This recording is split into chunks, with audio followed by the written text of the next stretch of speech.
Hi, this is गोला। आज lecture series 17 study करेंगे जिसमें हम पढ़ेंगे सर्कुलर मोशन के बारे में। ठीक है, बहुत मज़ेदार वीडियो होने जा रहा है क्योंकि इसमें हम नए नए कंसेप्ट सीखेंगे। अभी तक हमने स्टडी किया लीनियर मोशन। लीनियर मोशन मतलब बिल्कुल सीधा चलना, लेकिन अब गोल गोल घूमेंगे यानी कि चक्कर काटेंगे, चक्कर काटते रहेंगे।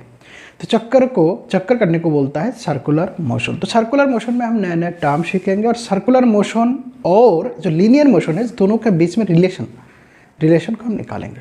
कौन सा रिलेशन किस में वैलिड है उसके बारे में हम बात करेंगे। क्लियर हो गया? कौन सा लेक्चर है? लेक्चर नंबर 17 यानी कि वीडियो नंबर 17। इसका मतलब इससे पहले कितना वीडियो हो चुका है? 16 हो गया। 16 में दो वीडियो थे, 16 अल्फा और 16 ब्राव। 16 था और 16 अल्फा था। आज है 17 नंबर वीडियोस है। इस वीडियो में हम पूरे जितना भी पढ़ेंगे सर्कुलर मोशन से पढ़ेंगे और सर्कुलर मोशन लीनियर मोशन से कंपैरिजन करेंगे। चलो शुरू करते हैं। यहाँ पर कुछ मैंने वो बनाया, चार्ट बनाया है। चार्ट में क्या है? सबसे ऊपर क्या है? लीनियर मोशन है, एंगुलर मोशन है यानी कि सर्कुलर मोशन। सर्कुलर मोशन का टर्मिनोलॉजी को एंगुलर मोशन बोलता है। लीनियर और एंगुलर मोशन में, लीनियर मोशन में भी हमने स्टडी किया था displacement, velocity. Same angular motion में भी डिस्प्लेसमेंट और वेलोसिटी होंगे। इसमें किससे डिनोट करते हैं? इसमें एस से डिनोट करते हैं डिस्प्लेसमेंट, ए थीटा से, ये वेलोसिटी बी से, और इसमें ओमेगा से। क्लियर हो गया? तो अभी देखते हैं, पहले हम देखते हैं सर्कुलर मोशन होता क्या है। सर्कुलर मोशन ऐसा है, किसी फिक्स्ड पाथ से अगर किसी का दूरी हमेशा कांस्टेंट है, ठीक है, किसी फिक्स पॉइंट से अगर किसी ऑब्जेक्ट का पाथ ऐसा है कि यहाँ से हमेशा कांस्टेंट है, यहाँ से हमेशा कांस्टेंट है, ये जो पाथ फॉलो कर रहा है ऑब्जेक्ट, इस पाथ को बोलता है सर्कुलर मोशन। सर्कुलर मोशन में भी यूनिफॉर्म सर्कुलर मोशन हो सकता है या नॉर्मल सर्कुलर मोशन हो सकता है, एक्सीलरेटेड। यूनिफॉर्म सर्कुलर मोशन का मतलब है ये जो सर्कुलर मोशन में जो ऑब्जेक्ट है जिस स्पीड से जा रहा है, ये स्पीड अगर कांस्टेंट है, इसमें वेलोसिटी कांस्टेंट नहीं होता सर्कुलर मोशन में। क्यों नहीं है? क्योंकि वेलोसिटी के पास हमारा क्या क्या है। अगर ये मैं बी वेलोसिटी मान लेता हूँ तो इस पोजीशन में वेलोसिटी कैसे होगा? ऐसा होगा। वेलोसिटी कैसे डिनोट करता है? उस पोजीशन पर अगर टेंजेंट खींचता है, उस टेंजेंट का डायरेक्शन हो गया वेलोसिटी का डायरेक्शन है। वेलोसिटी क्या है? Vector quantity. वेक्टर क्वांटिटी है तो इसके पास मैग्नीट्यूड और डायरेक्शन होगा। अगर हम मान लेते हैं इसका मैग्नीट्यूड सेम है, दैट मीन्स स्पीड सेम है, लेकिन इसका डायरेक्शन अलग अलग है। इसकी डायरेक्शन इस तरफ है, इसकी डायरेक्शन नीचे की डाउनवर्ड है। अगर डायरेक्शन चेंज होता है या वेक्टर में या मैग्नीट्यूड चेंज होता है या डायरेक्शन चेंज होता है तो उसको हम कांस्टेंट नहीं मानते, चेंजिंग बोलता है। जहां पर वेलोसिटी चेंज होता है वह एक्सीलरेशन, इस ए एक्सीलरेटेड मोशन है। ये जो सर्कुलर मोशन है एक्सीलरेटेड मोशन है, लेकिन इसको यूनिफॉर्म तब बोलते हैं सर्कुलर मोशन को जब स्पीड कांस्टेंट है। अगर स्पीड कांस्टेंट नहीं है तो एक्सीलरेटेड सर्कुलर मोशन है। तो देखा, हमें सर्कुलर मोशन का दो चीज़ों को कॉन्सेप्ट लेके हम बात करेंगे, एक यूनिफॉर्म सर्कुलर मोशन को, एक एक्सीलरेटेड सर्कुलर मोशन को। क्लियर हो गया? ओके। अभी हम देखते हैं इस टर्म को, इसकी कॉन्टेक्स्ट में हम समझेंगे इन टर्म को। हम पहले मान लेते हैं इस ऑब्जेक्ट, ये ऑब्जेक्ट बी वेलोसिटी में जा रहा है। कौन सा वेलोसिटी में जा रहा है? बी। और ये स्पीड इसका कांस्टेंट है, यानी कि यहाँ पर भी मैग्नीट्यूड जितना है, कुछ देर जाने के बाद भी मैग्नीट्यूड उतना है। तो ये पहले हम मान लेते हैं ये वाला B1 और B2। ये B1 B2 का मैग्नीट्यूड से मैं दोबारा बोल रहा हूँ, लेकिन डायरेक्शन चेंज होने के बाद से इसमें अलग अलग नाम दे दिया। ओके, यहाँ से ऑब्जेक्ट मूव करके यहाँ, तो इसमें एक एंगल थीटा और इसका रेडियस r है। तो दो डिस्प्लेसमेंट किया है, एक एंगुलर डिस्प्लेसमेंट का मतलब मेरा, अगर मैं किसी चीज़ को देख रहा हूँ, अगर वो मूव कर रहा है तो मैं, मेरा ए मुंडी यानी कि एंगल में कितना चेंज हो रहा है, मेरा जो चेहरा है, मेरा जो व्यू है, लाइन ऑफ साइट है, वो लाइन ऑफ साइट में कितना फर्क पड़ रहा है, that is called angular displacement. तो यहाँ पर एंगुलर डिस्प्लेसमेंट कितना है? थीटा है।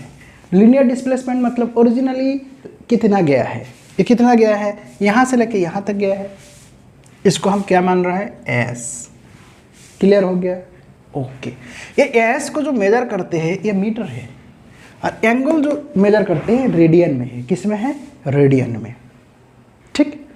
अच्छा, हम लोग जानते हैं जब सर्कुलर मोशन, सर्कुलर किसी में अगर इसका रेडियस r है तो टोटल डिस्टेंस हम मान लेते हैं यहाँ से लेके घूम के इधर ही आया, तो टोटल डिस्प्लेसमेंट कितना होता है?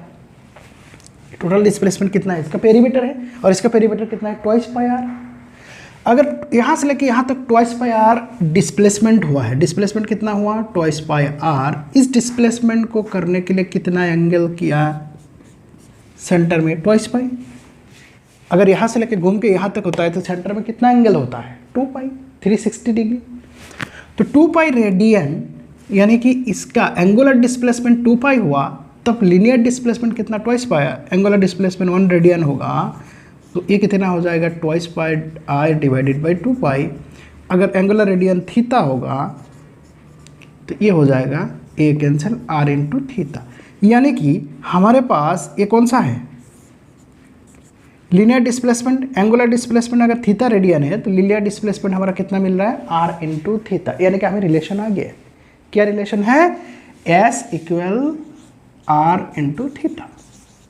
ठीक है, यानी कि ये जो है एस ये इक्वल आर इंटू थीटा। याद रखने का तरीका नज़दीक है ना, आर और थीटा, आर ही तो एंगल बना रहे हैं, ये दोनों नज़दीक है, दोनों को प्रोडक्ट कर दो हमारा आ जाएगा। यानी कि हमने ऑलरेडी यूनिट 2, जिन्होंने देखा नहीं, यूनिट 2 में पैरेलैक्स मेथड की स्टडी किया। पैरेलैक्स मेथड में एक आता है आर्क एंगल और रेडियस के बीच में रिलेशन। तो यहाँ से लेके यहाँ तक अगर मैं सर्कल देखता हूँ मैथमेटिकली, इसको बोलता है arc into radius into angle. ये आर्क ने कितना एंगल सबटेंड किया है, यानी कि s equal r into theta, और थीटा किस में रहना है रेडियन में। तो रेडियन में थीटा का अगर थीटा की मैं बात करता हूँ, ये कितना, इसकी यूनिट क्या क्या है, एक है डिग्री और दूसरा है रेडियन। हमने किसको कंसिडर करना है रेडियन और डिग्री का बीच में कुछ रिलेशन है। कैसा रिलेशन है 2 पाई रेडियन इक्वल 360 डिग्री, यानी कि 360 degree equal 2 pi radian. 1 degree equal कितना हो जाएगा 2 पाई बाई 360, यानी कि पाई बाई 180। इसको याद रखना है। जैसे हमें डिग्री को रेडियन में हम कन्वर्ट करना है तो ये वाला, यानी कि 1 डिग्री इतना, मान लेते 60 डिग्री कितना रेडियन होगा पाई बाई 180 इंटू 60। तो हम कैंसिल कर देंगे तो क्या आ जाएगा पाई बाई 3, ये रेडियन है। इस केस में पाई का वैल्यू मैं क्या लिखूंगा 22/7, दैट मीन्स 3.14। ठीक है, इसका यूनिट क्या ये होगा 3.14 डिवाइडेड बाई 3, इतना रेडियन है, 60 डिग्री उतना रेडियन हो जाएगा। तो हमें ये भी निकालना आ गया कि कभी भी अगर डिग्री में फॉर एग्जांपल अगर हमारा पास दिया हुआ है, क्या दिया हुआ है कि 60 डिग्री एंगल गया हुआ जिसका रेडियस है 3 मीटर, 3 मीटर रेडियस है और 60 डिग्री एंगल, बताओ लीनियर डिस्प्लेसमेंट कितना हुआ, हम निकाल सकते हैं आराम से। इस इक्वेशन में हम पुट कर देंगे। इस इक्वेशन में आर कितना दिया हुआ है 3, थीटा कितना 60 डिग्री, तो 60 डिग्री को मैंने कन्वर्ट कर दिया क्या पाई बाई 3, तो पाई बाई 3 पुट कर दूंगा। आर इक्वल अगर 3 हो गया 3 कैंसिल, यानी कि पाई का वैल्यू 3.14, यानी कि लीनियर डिस्प्लेसमेंट कितना होगा 3.14 मीटर है। या हमने प्रीवियस कोई यूनिट 2 में भी हमने स्टडी किया। ठीक, तो ये क्लियर हो गया। अभी हम देखते हैं वेलोसिटी। इसको पॉज करके नोट डाउन करो, ये जानकारी होना बहुत ज़रूरी है, बहुत। ठीक है, ओके। तो नेक्स्ट हम चलेंगे दूसरा कॉन्सेप्ट में, वेलोसिटी है। लीनियर वेलोसिटी मतलब linear displacement divided by time, यानी कि टाइम का कंसेप्ट आता है कि 1 सेकेंड में कितना दूरी तय किया, यहाँ से लेके यहाँ तक टाइम कितना लगा। लीनियर डिस्प्लेसमेंट डिवाइडेड बाय, यानी कि delta S by delta T D s by d T. ये 2 मैंने क्यों लिखा, क्योंकि वेलोसिटी जब भी हम स्टडी करते हैं तो डिस्प्लेसमेंट का change in change in time है। यानी कि इनिशियल में अगर मेरे पास ये डिस्प्लेसमेंट है, फाइनल में ये है, फाइनल माइनस इनिशियल, क्योंकि डिस्प्लेसमेंट किसी रेस्पेक्ट में हम चेक करते हैं। तो फाइनल माइनस इनिशियल, जिसको हम डेल्टा से डेनोट करते हैं, डिवाइडेड बाई उतना दूरी तय करने के लिए, इतना डिस्प्लेसमेंट के लिए कितना टाइम लगा, उसको बोलते हैं। ये वाला वेलोसिटी जो है ये हम एवरेज वेलोसिटी, कोई बार हमने प्रीवियस वीडियोस में स्टडी किया। इस टाइम को अगर मैं बहुत कम लेता हूँ 10 to 0, तो कन्वर्ट होके क्या बनता है ds बाई डी टी, जिसको बोलता है वेलोसिटी इंस्टेंटेनियस। क्या वेलोसिटी बनता है इंस्टेंटेनियस। क्लियर हो गया। इसी प्रकार ओमेगा एवरेज क्या होगा delta theta divided by delta T, और ओमेगा अगर मैं इंस्टेंटेनियस की बात करता हूँ तो ये हो जाएगा D theta by d T. Angular displacement कितना हुआ है, इतना ही है। ठीक है, अभी हमने इसके बीच में रिलेशन निकालेंगे। कैसे रिलेशन होगा, अभी देखो यहाँ पर रिलेशन कैसे होगा, थीटा की जगह हम क्या पुट कर सकते हैं, यानी कि डिस्प्लेसमेंट की जगह मैं ए वाला लेके चल रहा हूँ, ठीक है, इसको, यानी कि v instantaneous equal d s by d t, और एस की जगह मैं क्या लिख सकता हूँ, r theta, that means r constant है, r into d theta by d t, और d theta by d t को हम क्या बोल रहा है, ओमेगा बोल रहा है, ठीक है, यानी कि बी इक्वल आर ओमेगा, ठीक है। ओमेगा इंस्टेंटेनियस नहीं लिखा, अगर ये इंस्टेंटेनियस है तो इंस्टेंटेनियस, ये एवरेज है तो ये एवरेज है। ये क्लियर हो गया, क्लियर हो गया, ओके। तो यहाँ पर हमने 2-4 मैथमेटिकल करके हम इस चीज़ों को समझेंगे कि इसको एवरेज से क्या समझ रहा है और इंस्टेंटेनियस से क्या समझ रहा है। फॉर एग्जांपल अगर हमारे पास एक दिया हुआ है theta equal t square plus 4, ये दिया हुआ है, तो हमसे पूछ रहा है बताओ एंगुलर वेलोसिटी कितना होगा 2 सेकेंड में, इन 2 सेकेंड और एट 2 सेकेंड। क्या क्या है, इन 2 सेकेंड और एट 2 सेकेंड, दोनों में क्या फ़र्क है। इन 2 सेकेंड मतलब 0 से स्टार्ट हुआ, 0 1 2, यानी कि क्या है, रेंज है, उस रेंज पूछ रहा है, इसका मतलब क्या पूछ रहा है, एवरेज। एट 2 सेकेंड मतलब इंस्टेंटेनियस, जिस टाइम बिल्कुल 2 सेकेंड हो रहा था उस टाइम। तो दोनों के लिए हमारे पास फॉर्मूला क्या क्या अलग है, delta T by delta T, यानी कि हमने क्या निकालेंगे, एक निकालेंगे ओमेगा एवरेज। तो ओमेगा एवरेज के लिए हम क्या निकालना है, डेल्टा थीटा, डेल्टा थीटा मतलब theta into 2 second minus theta in 0 second divided by T into, यहाँ पर 2 बैठाएंगे और 0 में बैठाएंगे, ठीक है, यानी कि टाइम 2 माइनस 0। तो थीटा इंटू 2 सेकेंड, अगर यहाँ पर मैं 2 पुट कर दूँ तो क्या 2 2 4, 4 प्लस 4 8, यानी कि 8 माइनस थीटा टी, जब 0 पुट कर देंगे तो थीटा का वैल्यू कितना आ जाएगा, 4 डिवाइडेड बाई 2। तो आंसर आ गया कितना, 4/2, यानी कि 2 यूनिट क्या होगा, रेडियन पर सेकेंड। क्लियर हो गया, ओके। या 2 सेकेंड दैट मीन्स इसको क्या करना है, डेरिवेटिव करना है, ये वाला, ठीक है, यानी कि इंस्टेंटेनियस पूछ रहा है D theta divided by d T, इसको डेरिवेटिव करेंगे तो 2t, इसका डेरिवेटिव क्या होता है 0, यानी कि 2 इंटू क्या आ जाएगा, टाइम 2 बैठा देंगे तो 4 रेडियन पर सेकेंड, दोनों अलग अलग है। या 2 सेकेंड में 4 रेडियन पर सेकेंड है और विद इन 2 एवरेज में आ रहा है 2 रेडियन पर सेकेंड। तो क्लियर हो गया एवरेज। और अभी कभी क्वेश्चन हमने स्टडी किया था, क्या स्टडी किया था, इसको हम रिवर्स करने का, कैसे रिवर्स किए थे, अगर मेरे पास डिस्प्लेसमेंट दिया हुआ है, क्या दिया हुआ है, वेलोसिटी दिया हुआ है, तो डिस्प्लेसमेंट कैसे निकालेंगे, रिवर्स कर रहे थे ऑलरेडी प्रीवियस में, हमने चैप्टर नंबर 3 में स्टडी किया। सेम केस इसमें भी है, अगर मेरे पास वेलोसिटी दिया हुआ है तो वहाँ से मैं क्या निकाल सकता हूँ, डिस्प्लेसमेंट। कैसे, यानी कि omega into D T equal d theta, ये प्रोडक्ट कर दिया डी थीटा, तो दोनों तरफ मैंने इंटीग्रेशन लूँगा, omega into D T integration of D theta, तो इंटीग्रेशन ऑफ डी थीटा क्या होगा, theta equal integration of omega D T, यानी कि integration of omega D T करके हम थीटा डिस्प्लेसमेंट निकाल सकते। कौन सा वाला, एंगुलर वाला। सेम केस यहाँ पर हम निकाले थे, कोई और बार हमने कर लिया, ज़रूरत में तभी जो फॉर्मूला हमें यूज़ होगा इन फ्यूचर में हम करेंगे। अभी बात एक आता है कि B इक्वल आर ओमेगा है, क्या हमेशा सही है, या इसका क्या है, कि रिलेशन कैसा है, क्या है, तो उसको हम जानकारी लेने के लिए एक बार दोबारा सर्कुलर मोशन की तरफ देखेंगे कि ये कब कब वैलिड है, हमेशा है या कभी कभी है। क्लियर है, ओके। इसको पोस्ट करके नोट डाउन कर लो। टन टना टन, ओ इरेस हो गया, ध्यान दो इस तरफ, ओके। ये मेरा कौन सा है, सर्कल है, बढ़िया सर्कल बन गया, ओके। ये रेडियस है, ये वेलोसिटी है। अगर मैं इधर वेलोसिटी बनाना चाहूँगा तो ये वेलोसिटी कैसा होगा, इस डायरेक्शन में होगा, टेंजेंट की तरफ वेलोसिटी होता है। आर और बी, इस दोनों के बीच में अगर मैं एंगल को देखता हूँ सर्कुलर मोशन की केस में, एंगल हमेशा 90 डिग्री है, क्या है, 90 डिग्री है, ठीक है। तो इस दोनों के वजह से मेरा पास कौन सा वेलोसिटी आ गया है, इस दोनों, यानी कि बी इक्वल क्या था, बी इक्वल आर ओमेगा, यानी कि यहाँ पर एक दूसरा वेलोसिटी से angular velocity, angular velocity axial vector है। दोबारा बता रहा हूँ, कौन सा वेक्टर है, एक्सियल वेलोसिटी, ये वेक्टर है ऑलरेडी, एक्सियल वेक्टर का मतलब होता है ये जो एक्सिस है ना, ये इस एक्सिस की तरफ, यानी कि अगर आर और बी को आर और बी की तरफ मैंने अगर इसको इनकलकेट करूँ, किसको, मेरा राइट हैंड को, जो ये फिंगर पॉइंट कर रहा है ना, ये हो गया इसका डायरेक्शन ओमेगा का, यानी कि ओमेगा कैसे हो जाएगा ए। अगर वेलोसिटी इस तरफ होता तो ओमेगा क्या है, अंदर की तरफ, बोर्ड के अंदर की तरफ है, 90 डिग्री, इस प्रकार ये सीधा है। तो इस प्रकार जो भी वेक्टर होता है उस वेक्टर को बोलते हैं एक्सियल वेक्टर। कौन सा वेक्टर है, एक्सियल वेक्टर।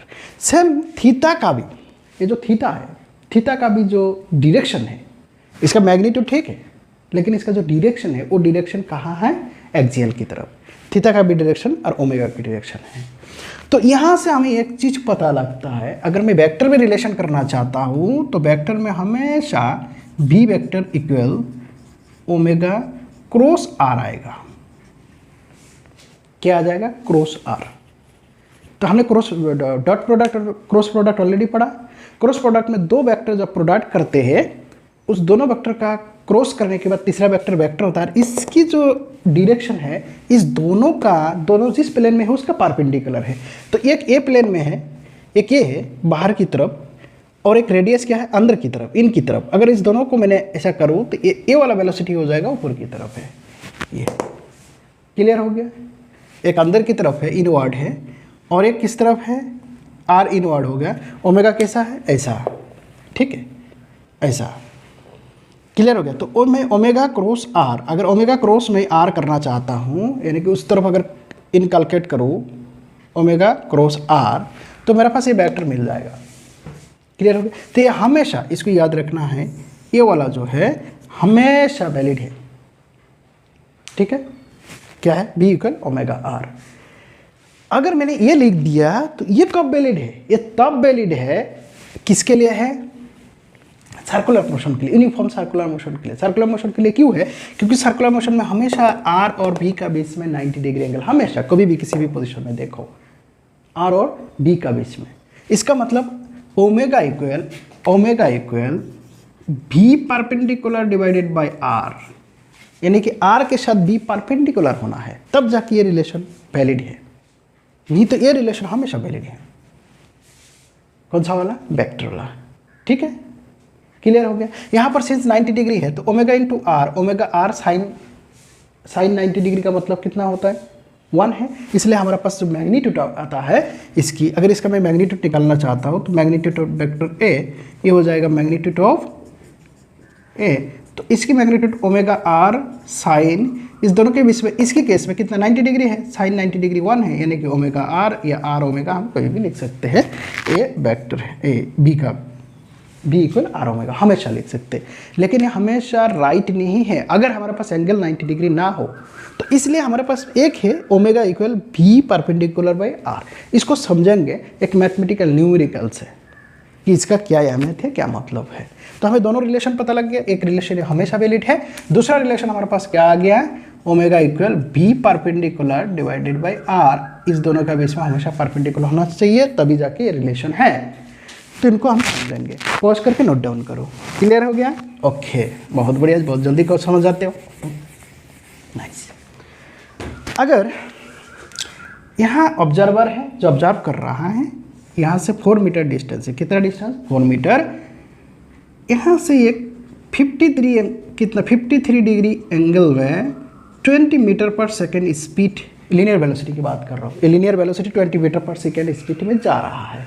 ऑब्जर्वर यहाँ है, ठीक है। तो इस पॉइंट पर ऑब्जर्वर के लिए एंगुलर वेलोसिटी कितना है, क्या निकालना है, ओमेगा निकालना है। हमारे पास क्या क्या दिया हुआ है, यहाँ से लेके यहाँ तक, यानी कि आर दिया हुआ है। तो हमारे पास गिवन क्या है, आर गिवन है 4 मीटर। क्या निकालना है, ओमेगा। क्या चाहिए हमको, भी परपेंडिकुलर। क्या यहाँ पर ये इसके साथ ये परपेंडिकुलर है, नहीं है, कुछ एंगल में है, तो इसकी हमें कंपोनेंट निकालना है। यहाँ पर कितना कंपोनेंट, 2 कंपोनेंट होगा। जो कंपोनेंट इसका परपेंडिकुलर उसको हम कंसीडर करेंगे, ठीक है। तो इसके एक कंपोनेंट तो ये इस डायरेक्शन में होगा, एक कंपोनेंट इसका 90 डिग्री ये, तो ये वाला कंपोनेंट हमको चाहिए, तभी जाके ये भी परपेंडिकुलर और आर हो जाएगा। और यहाँ पर हमारा कौन सा क्या निकलेगा, एंगुलर वेलोसिटी। क्लियर हो गया? ओके। तो इसकी परपेंडिकुलर कैसे आ जाएगा? इस डायरेक्शन में cos थीटा, तो इस डायरेक्शन में आ जाएगा sin थीटा, यानी कि 20 sin 53 डिग्री। ये आ जाएगा 20 sin 53 डिग्री। sin 53 डिग्री का हमने कई बार देखा है। कौन सा वाला है? एक ट्रायंगल ऐसा होता है, ये ट्रायंगल है, ये 5 है, ये 3 है, तो ये 53 डिग्री होता है, और ये 4 है। कोई बार देखा, इसको याद कर लेना है। तो ये वाला कंपोनेंट जो है परपेंडिकुलर वाला कंपोनेंट जो इसके साथ वाला है, तो ये 3 हो जाएगा, तो ये कितना होगा? 4, यानी कि sin 53 मतलब यहाँ पर अगर मैं लिखता हूँ sin 53, तो यानी कि 4/5 आ जाएगा। इसमें आ जाएंगे हमारा 20 इंटू 4/5, ये क्या हो जाएगा? 16 मीटर पर सेकेंड। ये वाला कंपोनेंट होगा 16 मीटर पर सेकेंड, ये वाला कंपोनेंट होगा, देखा जाएगा जब कैलकुलेशन। तो अभी 16 मीटर पर सेकेंड से मतलब है, तो अभी हम पुट कर देंगे। क्या है equation? Omega equal v perpendicular divided by r. V perpendicular कितना है? 16, आर कितना है? 4, तो हमारा पास आ गया 4 रेडियन पर सेकेंड है, क्योंकि ओमेगा का जो यूनिट है वो रेडियन पर सेकेंड है। अब ये कंसेप्ट क्लियर हो गया कि किसको कंसिडर करना है? परपेंडिकुलर कंपोनेंट को। तो अब यहाँ पर क्यों नहीं कर रहा है? क्योंकि हमेशा परपेंडिकुलर है, इसलिए अगर सर्कुलर मोशन बोल दिया तो हमें माइंड में सोचना ही नहीं है परपेंडिकुलर है कि नहीं, तब हम आराम से बी इक्वल आर ओमेगा लिख लेंगे। लेकिन जब सर्कुलर नहीं होगा, दूसरा टाइप का मोशन होगा, उस केस में हमें ये, इसलिए हमें ये माइंड में रखना है बी परपेंडिकुलर बाई आर। नहीं तो कौन सा वाला था? Velocity v equal omega cross r, इतना। ठीक है, क्लियर हो गया? ओके। नेक्स्ट हम स्टडी करेंगे एक्सीलरेशन का बारे में। हमने क्या क्या सीखा? डिस्प्लेसमेंट हो गया, वेलोसिटी, अभी आएंगे एक्सीलरेशन। क्लियर? ओके।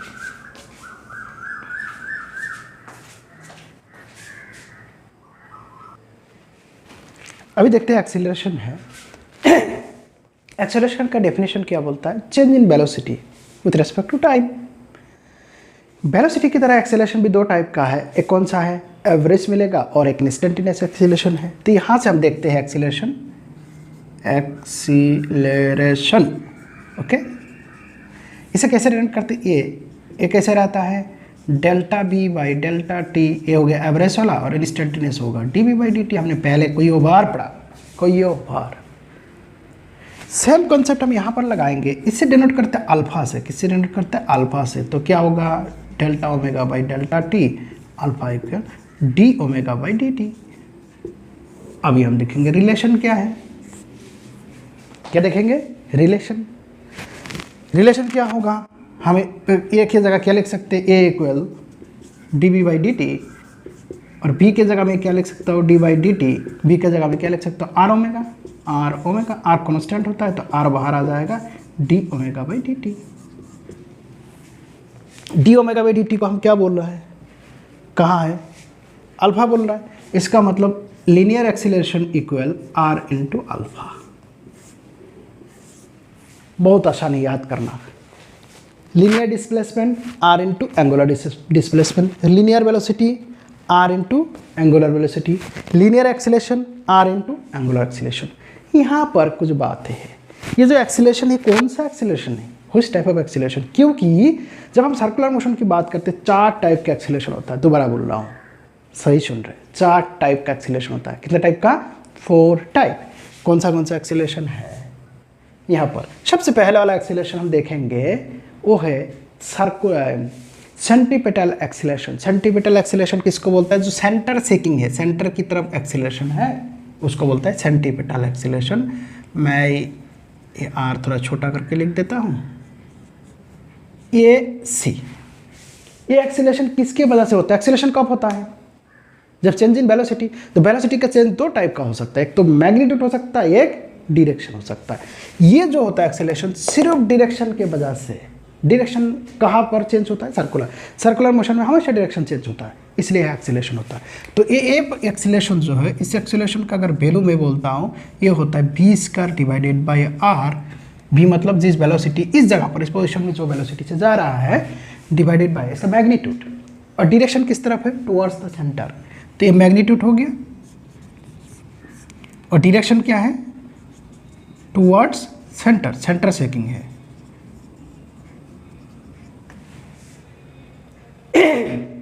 ये क्लियर हो गया? ओके। और किसके वजह से होता है? कॉज क्या है, किस कारण से हो रहा है? कॉज क्या है? Due to change of magnitude of velocity, magnitude of velocity, velocity का मैग्नीट्यूड चेंज होने के लिए हो रहा है।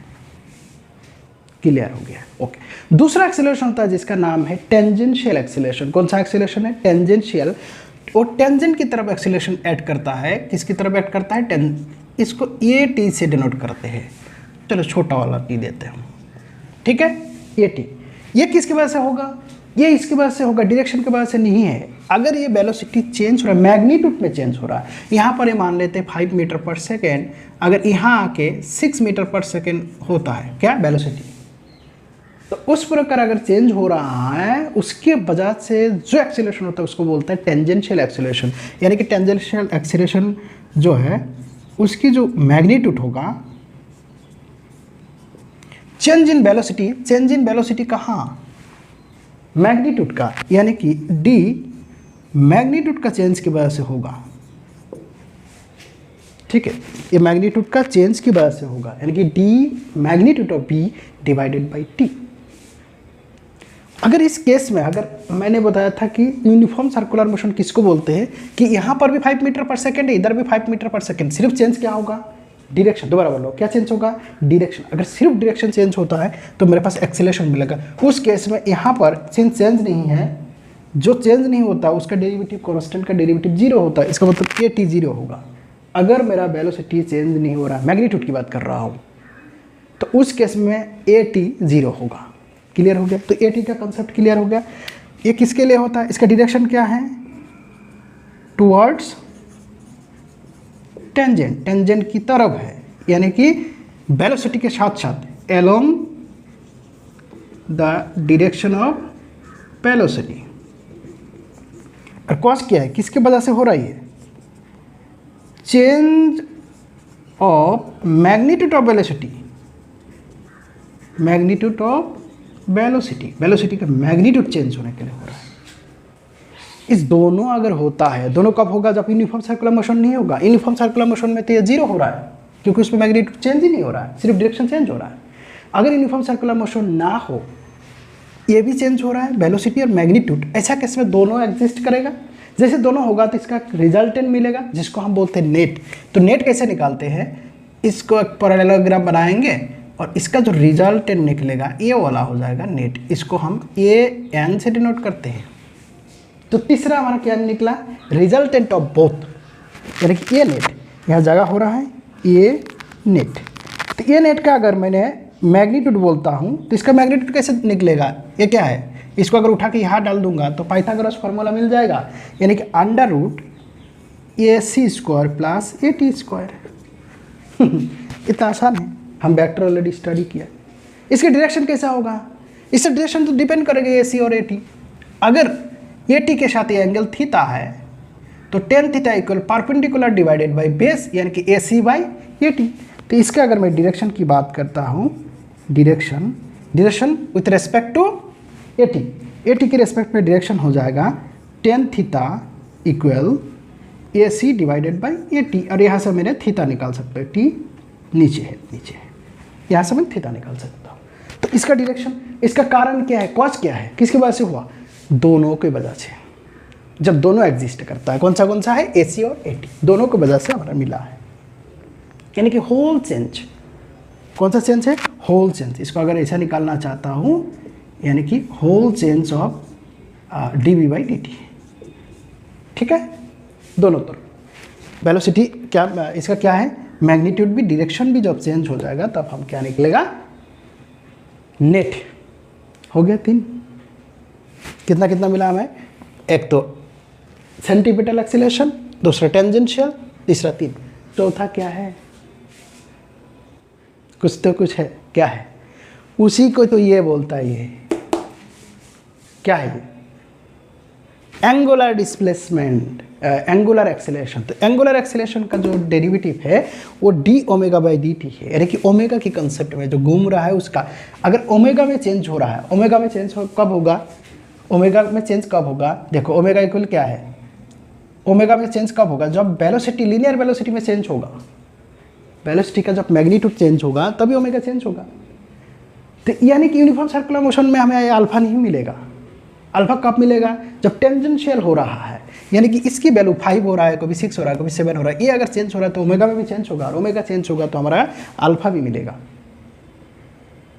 तो चौथा हो गया कौन सा वाला है, एंगुलर एक्सीलरेशन। एंगुलर एक्सीलरेशन का जो रिलेशन है ये angular r into angular acceleration equal a, तो ये फिर किससे साथ रिलेटेड हो रहा है, ये टेंजेंशियल है, क्योंकि ये टेंजेंशियल, अगर टेंजेंशियल होगा तो भी ओमेगा वाला होगा, यानी कि ये हो गया टी, ध्यान रखना, ए ना ए सी है ना ए एन है, क्या है ए टी। तो a t tangential acceleration equal r into alpha. अगर यूनिफॉर्म सर्कुलर मोशन की बात करता हूँ, टेंजेंशियल एक्सीलरेशन कितना होगा, जल्दी बताओ, अरे जल्दी बताओ, 0 होगा। क्यों, क्योंकि वेलोसिटी मैग्नीट्यूड चेंज नहीं हो रहा है, मैग्नीट्यूड चेंज नहीं हो रहा है तो ए टी में क्या होता है, 0 है। क्लियर हो गया, अरे क्लियर हो गया कि ये 4 टाइप का हमें एक्सीलरेशन मिलता है, ठीक है। तो इतना ही है हमारी इसके बारे में। इसके अलावा थोड़ा सा हमें कुछ और जानकारी लेंगे इस सर्कुलर मोशन से, यूनिफॉर्म सर्कुलर मोशन से रिलेटेड, जो हमारा आगे का न्यूमेरिकल करने के लिए काम आएगा। क्लियर हो गया, ओके। पॉज करके नोट डाउन करो, ये बहुत इंपॉर्टेंट है, ये जो हमने डायरेक्शन बताया, कॉज बताया, डायरेक्शन बताया, कॉज बताया, हर चीज़ों का इसकी बहुत ही अहम रोल है, तो इसको पॉज करके नोट डाउन करें।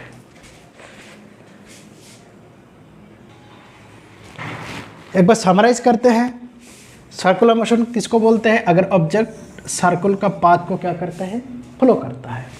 ये सेंटर है, सेंटर का ये डिस्टेंस को बोलता है आर, और ये जिस वेलोसिटी वो अगर टेंजेंट खींच दिया तो ये वेलोसिटी में क्या चेंज हो रहा है, एक तो डायरेक्शन चेंज हो रहा है, अगर मैग्नीट्यूड चेंज नहीं होता है उसको बोलते हैं यूनिफॉर्म सर्कुलर मोशन, अगर मैग्नीट्यूड चेंज हो रहा है तो एक्सेलरेटेड सर्कुलर मोशन। क्लियर हो गया, इतना हमें जानकारी लिया।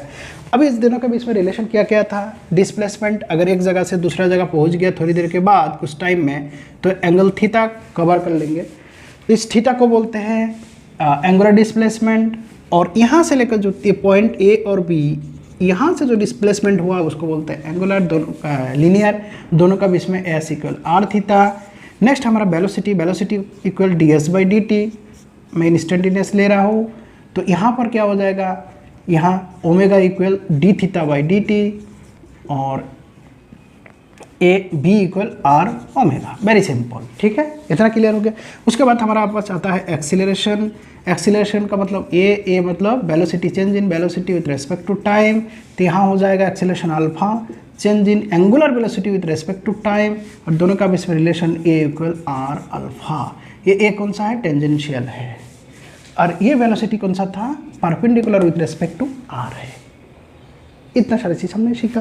ये एक्सीलरेशन की जब बात कर रहे थे तब हमें एक्सीलरेशन की जब भी बात कर रहे थे 4 टाइप का हमें एक्सीलरेशन मिला था।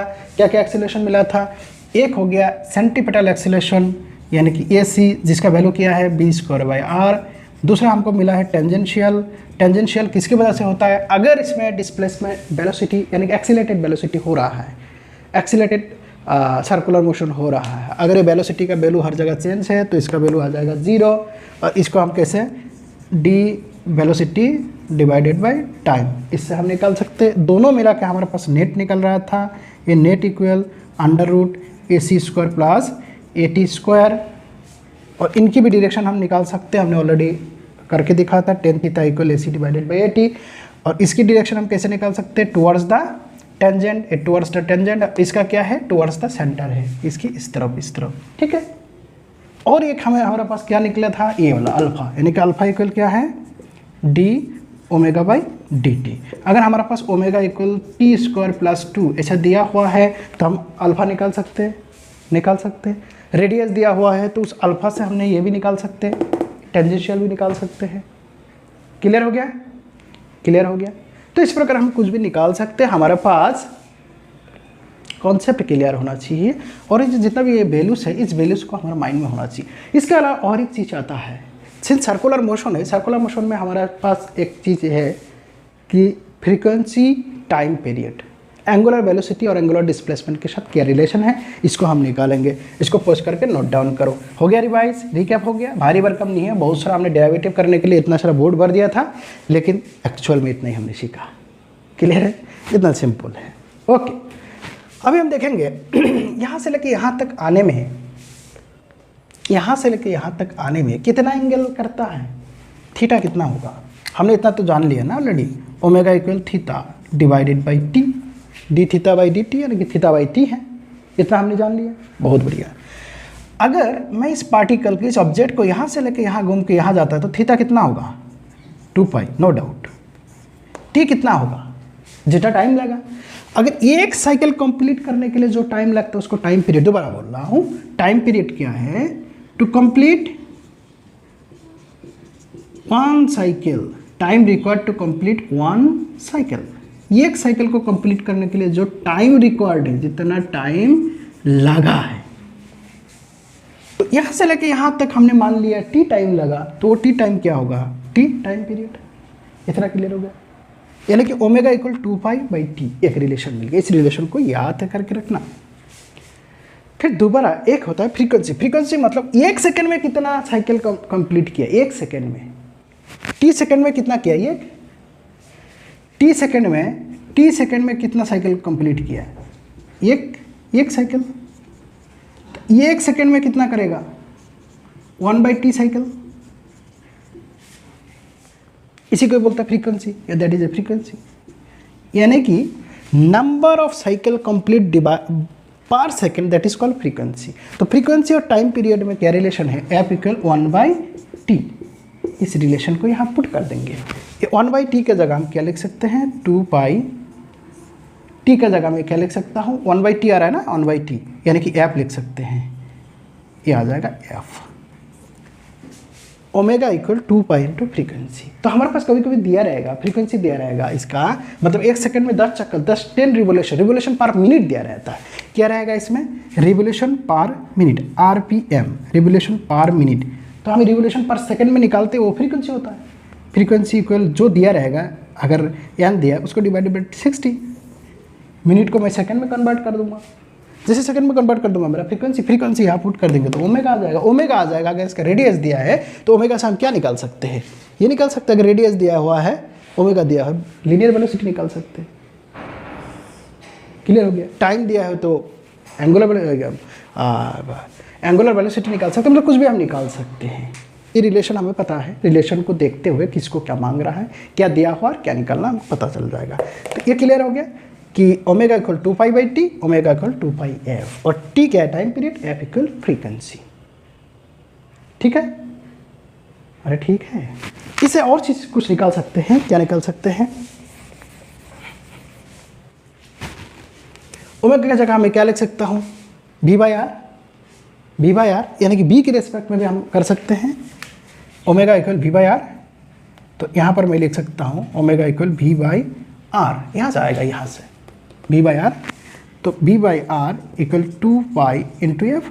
यहाँ से हमारा बी आता है 2 पाई एफ इंटू आर, जो रिलेशन जैसा दिया रहेगा। तो इतना पजल होने का जरूरी नहीं, इतना आगे करने का जरूरी नहीं।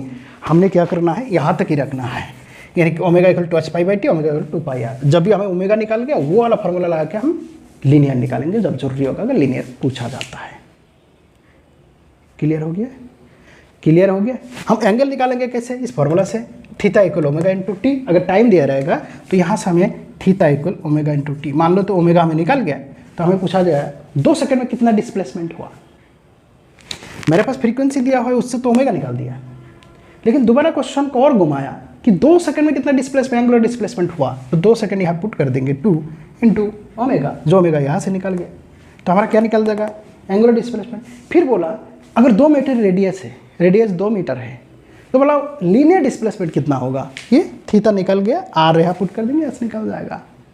बस 2 से न्यूमेरिकल करेंगे, हमें पूरा समझ में आ जाएगा। क्लियर हो गया है, तो इसको पोस्ट करके नोट डाउन करो। आज के लिए इतना ही है, तो हमने बहुत कुछ सीखा। नेक्स्ट वीडियो में हम इसके ऊपर, ये जो हमने आज अब सीखा, इसके ऊपर कुछ न्यूमेरिकल करेंगे और इसको एनालिसिस करेंगे बढ़िया से। Thank you.